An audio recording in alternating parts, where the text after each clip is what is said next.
Olá, olá, meu Brasil! Terra de Veracruz e adjacências, e também você em outros lugares do mundo, do país, do mundo, em Angola, em Portugal, Timor-Leste, Macau, que mais? Ou você nos Estados Unidos, claro, eu sei que tem muito brasileiro nos Estados Unidos, principalmente em Boston, pessoas também que são do meu convívio, estão na audiência, Paine, Matheus Pinheiro, Davis, todo mundo, Narda, todo mundo aí que assiste. Você, Luiz, que tá na audiência, todo Luiz que assiste, eu adoro fazer isso. Todo Luiz agora tomou um susto, fica olhando assim, tem uma câmera. Não, não tem. Esse é o Vencedores e Perdedores, estou aqui com a NFL, com o YouTube, pra gente analisar mais uma semana da NFL nesse quadro, que é uma maravilha, que é um sucesso e todo mundo gosta.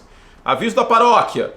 Esta é a última semana de folga do nosso editor, o André, que está de bye week, então não tem os quadradinhos do lado. A gente tem as jogadas, né, os vídeos, em parceria com a NFL e com o YouTube, mas não tem os quadradinhos aqui do lado. Semana que vem a gente volta, tá? A prévia da semana em live nesta semana também, na hora do almoço, na quinta-feira. Então não perca, já marca na agenda na hora do almoço, tem a prévia em live com vocês. Sem mais delongas, vamos começar com os perdedores. Eu acho que o Russell Wilson sai muito perdedor dessa semana porque os números não eram fantásticos, mas as vitórias estavam vindo. Muito por conta da defesa dos Broncos, que era top 3 em pontos cedidos por jogo e turnovers desde a semana 7. Acho que precisa ser falado isso aí, né? E não tanto por conta do ataque, mas o ataque estava entregando algumas jogadas miraculosas, tal, que teve até uma recepção do Courtland Sutton, mas no final das contas o Russell Wilson acaba tendo uma interceptação no final dessa partida, a terceira dele nesse jogo. O Stingley conseguiu interceptar ele, mas teve a interceptação derradeira do Jimmy Ward, e aí terminou com 3 interceptações e os Broncos 0 de 11 em terceira descida. O Russell Wilson foi mal também, passando em média e longa distância. Para resumir, o Russell Wilson não é um candidato a MVP, na minha visão, não deve voltar a ser, a mobilidade dele não é a mesma, como eu já mencionei, mas ele vai ter flashes, né? Como até coloquei na prateleira do Tem Flashes, nas prateleiras do quarterback da semana passada.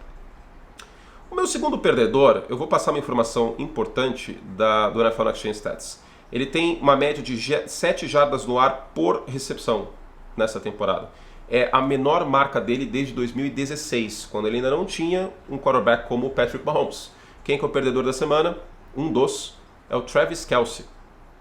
Eu acho que a ausência de verticalidade do Travis Kelce está impactando também nesse ataque dos Chiefs, porque vamos combinar que os outros recebedores, talvez tirando o Rashee Rice, não são grande coisa. E aí você se ampara muito no talento do Kelce, só que ele não está conseguindo criar separação neste ano. Ele está mais lento, não está com a mesma verticalidade, começou o ano machucado. Então é um grande vencedor aí, pelo relacionamento, pelo amor com a nossa gloriosa Taylor, mas no resto dessa temporada eu estou bastante preocupado com o Travis Kelce, que tem 34 anos, ele não é mais nenhum menino. Ele é contemporâneo do Rob Gronkowski, se é para pensar. E o Gronkowski já está aposentado. Então é complicado, pode ser que a gente não veja o mesmo atleticismo do Travis Kelce que a gente viu em outras temporadas. Mais um perdedor aqui breve, eu já falei sobre no vídeo da segunda-feira, mas eu queria mencionar aqui também a defesa dos Lions, né? Porque esse jogo estava 21-0, o ataque fez sua parte, depois o ataque terrestre dos Lions não voltou a jogar tão bem no resto da partida, tal. Os wide receivers não apareceram tanto, para além desse início. E aí a defesa dos Lions, mais uma vez, tomou mais de 25 pontos. Desde a folga, ela está tomando pelo menos 26 pontos por jogo, é muita coisa. E assim, vamos falar a verdade, não é como se o ataque dos Saints fosse uma potência, né? Então começa a me preocupar essa defesa aqui pensando em pós-temporada. Próximo perdedor é o Tim Boyle, que foi pra rua, foi mandado embora. Ele foi cortado dos Jets depois do último jogo contra o Atlanta Falcons, que ele não fez muita coisa e foi pro banco no meio da partida. Substituiu o Boyle, o Trevor Siemian. Aí depois os Jets foram atrás do Brett Rypien. Que tragédia a sala de quarterbacks dos Jets, hein? E o Tim Boyle é um perdedor, mas eu falo mais sobre isso no troféu Blake Bortles de pior quarterback desta semana. Só pros membros, assina o Like Plus, vem com a gente. Um grande perdedor aqui, normalmente eu não falo dos jogos da quinta-feira, mas brevemente eu queria falar aqui do caso de Seattle. Por quê? Porque tem uma ponte do jogo da quinta-feira com essa próxima semana e com a outra semana também com o Monday Night Football. Seattle Seahawks pega agora São Francisco no próximo domingo, depois pega Filadélfia em casa na semana 15.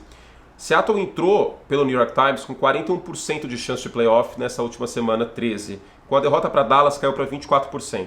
Se perder para São Francisco, independente de outros resultados, isso pode até piorar, cai para 18%. Se perder para São Francisco e para Filadélfia, que é plausível, cai para 8% a chance de pós-temporada de Seattle com campanha de 6-8. Vai ficar bem difícil. Então, Seattle precisa desesperadamente ganhar pelo menos um desses próximos 2 jogos. Falando em Filadélfia, mais um perdedor são os linebackers dos Eagles, né? Porque não foi uma boa partida, era uma fragilidade em potencial e o Kyle Shanahan comeu esses linebackers com farofa, fritas e azeite trufado. Queria fazer uma observação importante aqui, que eu sou muito fã de azeite trufado, embora seja muito caro, então eu miguelo o azeite trufado, eu comprei um conta-gotas pra usar azeite trufado, que é caro, pô, é muito caro isso aí.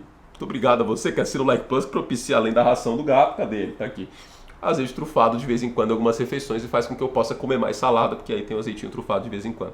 E dizem que aquilo não é trufa de verdade, né? Que é um gás com um aroma parecido com trufa, mas tudo bem, é gostoso, não me importa. Mas ó, tanto os linebackers dos Eagles são um perdedor dessa semana, que Filadélfia foi atrás do Shaq Leonard, né? Que estava no mercado aí depois de ser cortado pelos Colts. Não é o Shaq Leonard no auge e tal, ele tem problema com lesão, mas a ajuda é necessária. Foram mais de 200 jardas após a recepção dos 49ers contra os Eagles nessa última semana. O Derek Carr sai como perdedor, até porque ele está no protocolo de concussão, mas porque ele entrou essa temporada como o melhor quarterback da NFC Sul no papel. Talvez ele não seja o melhor quarterback da divisão. Talvez seja o Baker Mayfield. Acho que faz sentido dizer isso, né? Porque o Desmond Ridder não é. O Bryce Young, tadinho, obviamente também não. Só que o Derek Carr oscilou muito nesse ano. Em vários momentos os Saints tiveram problemas na red zone. Ele teve uma interceptação bem feia na semana passada contra os Falcons, que eu fiz análise tática, e saiu desse jogo machucado. Está batalhando com lesões esse ano também, o Derek Carr. Então foi uma contratação que meio que saiu pela culatra, né? Ele não jogou mal essa partida no todo. Não achei que jogou mal. Mas eu acho que acaba saindo como perdedor por todo o contexto, né? Em New Orleans, agora é uma situação mais delicada para ganhar a divisão. Seguindo aqui, faltam 3 perdedores. O torcedor dos Steelers é um perdedor também, porque ele vai ter que, assim, orar bastante nas próximas semanas. Vai ter que rezar, assim, com muita fé. Porque os Steelers já tinham alguns problemas no ataque. O Kenny Pickett sai machucado, tá fora das próximas semanas. A expectativa é que, se voltar, ele volta na última semana contra os Ravens. E nesse interim, a gente vai ter Tru-Tru! Sabe quando a Bruna Marquezine foi perguntada um livramento pela blogueirinha, que ela deu uma gargalhada? Um livramento, mas infelizmente você, torcedor dos Steelers, é a Bruna Biancardi dessa situação. Infelizmente você vai ter que lidar com o Mitchell Trubisky nas próximas semanas. Diga-se que eu acho que o Trubisky é o suficiente para vencer o New England Patriots. Olha o ponto que os Patriots chegaram. A frase, eu acho que Mitchell Trubisky é o suficiente para vencer o New England Patriots, foi dita neste canal. Coisa que eu nunca pensei que eu diria na minha vida. Mas não é garantia, né? Então, minha solidariedade a você, torcedor dos Steelers. Se alguém tem lugar de fala, se alguém sabe o que você vai passar, este alguém é o meu amigo que torce para os Bears.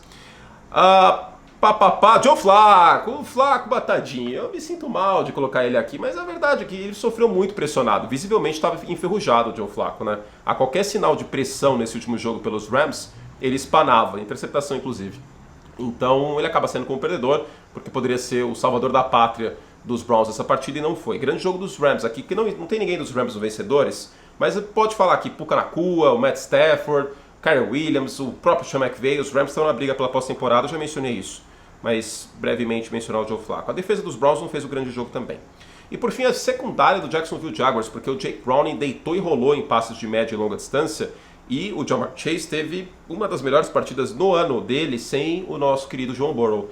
Então, essa secundária estava jogando muito bem nesse ano. E os Jaguars, um dos líderes da NFL em turnovers, em meio à lesão do Trevor Lawrence e tudo mais, Jacksonville não fica só perigando nesse momento perder a folga. Talvez possa até perder a divisão. Eu não acho que vai acontecer, mas ficou uma situação um pouquinho mais delicada do que deveria para o Jacksonville Jaguars, tá? Vai para a pós-temporada, de um jeito ou de outro, mas fica um pouco desagradável essa situação de depois perder para os Bengals no Monday Night com o Jake Browning. Mérito do Browning, fez uma boa partida, especialmente o Ja'Marr Chase, mas a secundária dos Jaguars comeu bola nesse jogo. Vamos seguindo aqui para os vencedores, e você já está vendo na tela aí um dos grandes lances do Deebo Samuel nesta semana. Primeiro, ele é um vencedor porque ele chegou usando um Air Force preto no My Cause My Cleats. A causa dele nessa semana não era uma instituição de caridade, era detonar o Philadelphia Eagles. O cara chegou mostrando que ele estava Batman no dia, né? E aí ele foi lá e fez tudo que falou que ia fazer contra a Filadélfia, né? Foi um jogo simplesmente inacreditável do Deebo Samuel, 3 touchdowns, foi um dos melhores jogadores da semana e sai como mega vencedor desta semana 13. Tivemos lei do ex no Acrisure Stadium, porque o James Conner foi mais um vencedor nessa semana, running back dos Cardinals. Eu até poderia colocar o Kyler Murray, os tight ends dos Cardinals, mas quero colocar o James Conner, que teve 105 jardas na partida, sendo 88 no segundo tempo. A defesa terrestre de Pittsburgh teve seus problemas no segundo tempo para conter o James Conner, que jogou naquele estádio no college e pelos Steelers depois. Então, parabéns ao James Conner aí, que sai como vencedor nessa semana, mas é um grande vencedor da vida, porque ele batalhou contra o câncer e venceu o câncer, então isso é ainda mais vitorioso. Ficou nublado no meio do vídeo, a iluminação não vai ficar boa, mas paciência, né? Enfim. Seguindo, o Sam Laporta, meu tight end no Fantasy, eu apostei nele, eu acompanhei com afinco o training camp dos Lions, que era um time que eu estava bastante interessado, e a gente via muitos reports, muitas informações de que o Sam Laporta estava deitando e rolando no training camp, que poderia ser muito bem utilizado nesse sistema do Ben Johnson, e está sendo. 6 touchdowns este ano, um jogo acima de 100 jardas, os wide receivers dos Lions não contribuíram tanto assim, teve o Amon-Ra no início, touchdown do Jameson Williams depois, mas no geral o Laporta foi quem matou a partida para os Lions com o desempenho dele contra os Saints. E é o melhor tight end calouro dessa classe. Era uma classe muito boa de tight ends, mas neste primeiro ano, quem está acima da média, muito acima da média, é o Laporta. Dá para colocar ele como um dos 7 melhores tight ends da liga nessa temporada, com certeza absoluta. Agora, seguindo, o Indianapolis Colts como um todo é um tremendo vencedor. Assim, eu sei que foi sofrido, eu sei que teve bloqueio de punts, eu sei que teve prorrogação, eu sei que teve Gardner Minshew com ousadia de alegria, mas é mais uma vitória fora de casa contra os Colts, e os Titans não tinham perdido ainda no Nissan Stadium. Eles não tinham perdido aí de Nashville. A derrota com o mando de campo foi em Londres, não foi em Nashville. Então é duro, ainda é duro jogar contra os Titans lá em Tennessee. Um destaque aqui breve para o Derrick Henry, que foi bem, acabou saindo no segundo tempo com concussão. E também o Will Levis, que acho que fez uma grande partida, mas, na medida do possível. Mas o Indianapolis Colts, com Shane Steichen, ele deve ser considerado bastante para a pós-temporada. Não descartem os Colts. Eu sei que é um time que não está muito nos olhos das pessoas nas últimas temporadas, mas é uma defesa que eu gosto, é uma defesa bem treinada, e o ataque com o Gardner Minshew vai oscilar, vai ter turnover estúpido? Vai. Mas por outro lado, ele é um cara com coragem. Vamos colocar dessa forma, né? Basicamente, é o Josh Allen genérico, o Gardner Minshew não chega aos pés do Josh Allen, mas não é nem genérico, como que fala quando o produto não é original? É réplica. O Indianapolis Colts foi num site aí de importação do Extremo Oriente e comprou um Josh Allen, chegou o Gardner Minshew, mas às vezes o que importa é chegar o produto e você usar lá e dar certo. Então nesse momento o Indianapolis Colts briga forte pela pós-temporada com o Gardner Minshew. O calendário dos Colts é bem amigável, diga-se. Na sequência, o Nico Collins é um vencedor também, porque o Tank Dell saiu machucado nessa partida e vinha sendo um tremendo alvo para o CJ Stroud neste ano. Só que 9 de 12 o Nico Collins nessa partida, passou das 100 jardas, teve touchdown. Que grande temporada faz um dos muitos wide receivers dos Texans que estão produzindo. A baixa do Tank Dell é tremenda para o CJ Stroud para o ataque de Houston, mas de qualquer forma o Nico Collins deu conta do recado. Agora, vocês perceberam que eu não falei de um jogo em específico aqui, que é Los Angeles Chargers e New England Patriots. Eu tive o desprazer de assistir essa partida condensado na esteira, hoje mais cedo. Foi uma experiência muito ruim, não parecia futebol americano, parecia outro esporte. Então quem assistiu ao vivo Patriots e Chargers é um tremendo de um perdedor. Porque você tinha N outras opções de lazer. Você poderia assistir o Rodrigo Faro, você poderia assistir um filme, você poderia plantar um manjericão e você optou por assistir Patriots e Chargers. Pode ser que você torça para um desses times. E aí eu passo um pouco de pano, porque é complicado, né? Quando a gente torce para um time e tal, eu até entendo. Agora, se você não torce para Patriots e Chargers e mesmo assim assistiu essa partida, por quê? Não recomendo. Falcons e Jets eu também não recomendo, mas Patriots e Chargers conseguiu ser ainda pior. Até porque o objetivo do jogo é fazer touchdown. E não teve nessa partida. Foram 2 field goals de 38 jardas. Jogo terrível. O Mike Evans sai como um vencedor aqui. Quem não assistiu Patriots e Chargers é vencedor, quem assistiu é perdedor, tá? O Mike Evans, porque é o melhor wide receiver na free agency ano que vem, e ele tá tendo mais uma forte temporada. Eu não considerava que o Mike Evans ainda fosse ter tanta lenha para queimar neste ano em específico, até jogando, né, depois de jogar com o Brady e jogar com o Baker Mayfield, é uma queda, né, de talento, obviamente. Mas ele faz uma forte temporada. E ele chega muito bem cotado no mercado. Obviamente ele não vai ser a salvação da lavoura de nenhum time que precisa de wide receiver, mas ele vai conseguir um contrato bem interessante em março, viu? Então sai como vencedor em mais uma grande partida contra os Panthers. Falando em wide receiver, o Tyreek Hill simplesmente obliterou a secundária do Washington Commanders, que era o esperado, né? Uma das secundárias mais fracas da liga, e ele está no passo para 2.098 jardas recebidas nessa temporada. O Tyreek Hill deveria ser o MVP depois de 13 semanas. Mas o prêmio de MVP, você sabe como funciona. Mas ele é o jogador mais valioso da NFL nesse momento. Ele é. Sem jogar, o Baltimore Ravens é um vencedor e o Miami Dolphins jogando e vencendo também são vencedores, porque os Chiefs perderam para os Packers, mesmo sendo favoritos, e os Jaguars perderam para os Bengals, também sendo favoritos. Em meio a isso, a chance de folga de Ravens e Dolphins na AFC aumentou bastante. São os dois favoritos nesse momento para ter a folga da Conferência Americana. Então, lembrando que a folga da AFC vale ouro esse ano, hein? Jogar em casa numa final de conferência e não ter que jogar o Wild Card vale ouro na Conferência Americana. Esses dois times saem como vencedores. E vocês acharam que eu esqueci? Não esqueci! Vamos empurrar o nosso último vencedor com muito amor! O Jordan Love é o nosso último vencedor, jogou o fino da bola no Sunday Night Football, 3 touchdowns queimando os blitzes do Spanuolo, utilizando o play action. O Jordan Love sai como tremendo vencedor aqui, terceiro jogo seguido que ele joga muito bem e vem sendo nas últimas 3 semanas um dos melhores quarterbacks da NFL. É isso, meu povo! Que vencedores e perdedores gostoso, hein? Um pouquinho mais curto hoje, 16 minutos, pá. Mas matamos aí 10 vencedores e 10 perdedores. Eu divaguei um pouco menos também, porque a gente não tem os quadradinhos para fazer minhas piadas, né?